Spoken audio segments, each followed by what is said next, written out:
Good day, everyone. I am Ms. Mbele for Office Administration and CV Program. We continue with our Personal Assistance Level 4 subject, Lesson 2, Topic 1, Planning and Conducting Meetings. We're still using Personal Assistance NQF Level 4 textbook.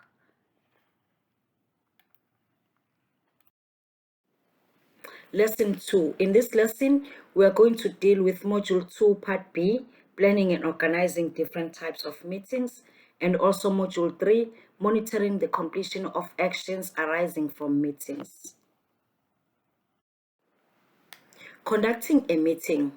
It is the duty of the chairperson to lead and conduct the meeting.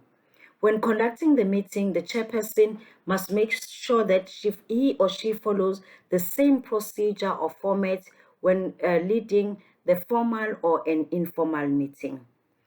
The chairperson must make sure that the objectives of a meeting are achieved within a specific time frame. The decisions that are taken during the meeting, they are recorded and filed for future use.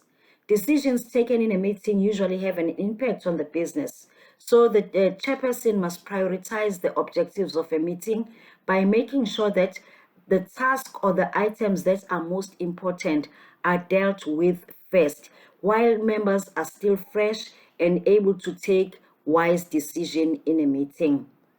The chairperson must communicate clearly to all participants or all members the time frame of the meeting so that they will be able to plan their day accordingly.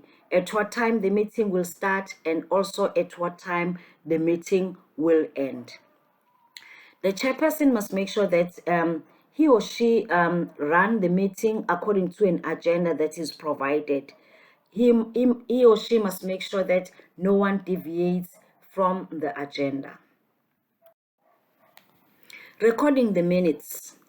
It is the duty of the secretary or administration personnel to record the minutes of the meeting.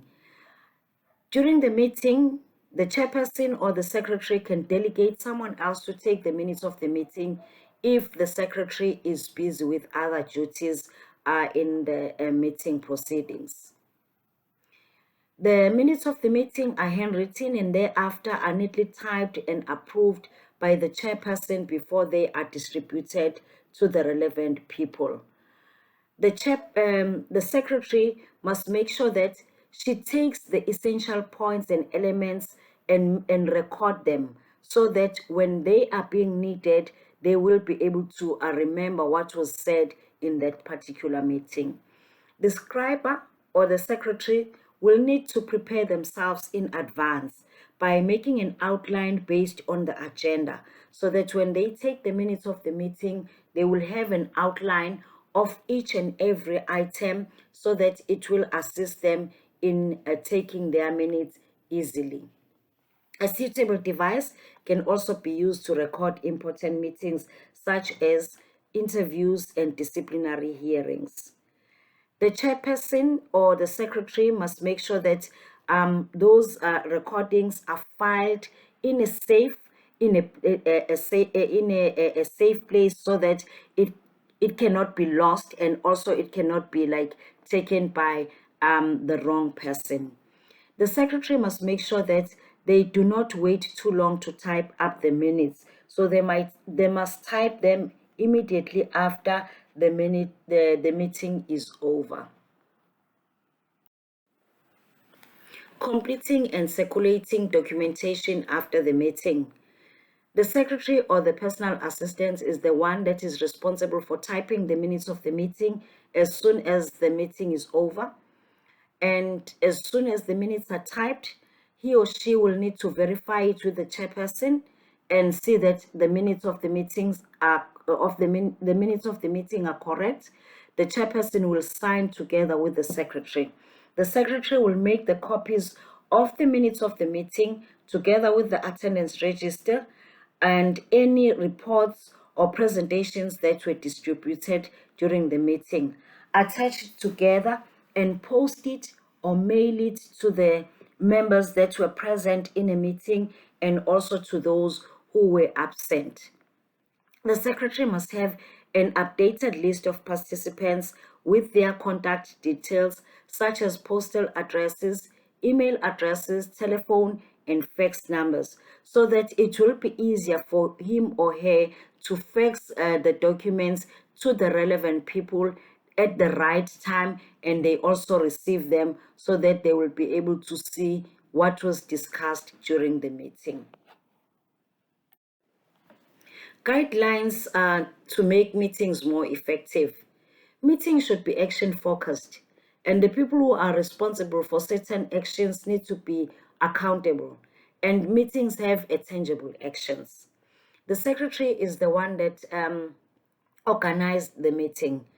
He or she must make sure before the meeting she looks for the right venue, make sure that she provides the members with the notice in time so that they can prepare for the meeting, and also provide them with the agenda. During the meeting, the chairperson is the one that is responsible for leading and conducting the meeting. The guidelines to make meetings more effective. The chairperson must ask the attendees to collect their refreshments before the meeting starts to avoid disturbances. No repetition of points for attendees who arrive late. Every attendee must know exactly what time the meeting starts and ends so that they can plan their day accordingly. The chairperson must choose the appropriate time for the meeting. Normally, it's in the morning while everyone is still fresh and able to think properly. The secretary must choose the right location that is suitable to the group size of the members that will be attending the meeting. Any other visual aids can be used, such as the posters, the projectors, and also television for presentations as well. The secretary must make sure that there is sufficient tables and chairs, and also stationery for writing, such as writing pads, and also pencils for all members. In conclusion of our topic 1, you will need to read and understand basic terminology on meeting terminologies, and also understand what are they used for and when are they being used. You must be able to define what is a protocol and also understand what is a protocol. So you are given a list of all the basic terminology that needs to be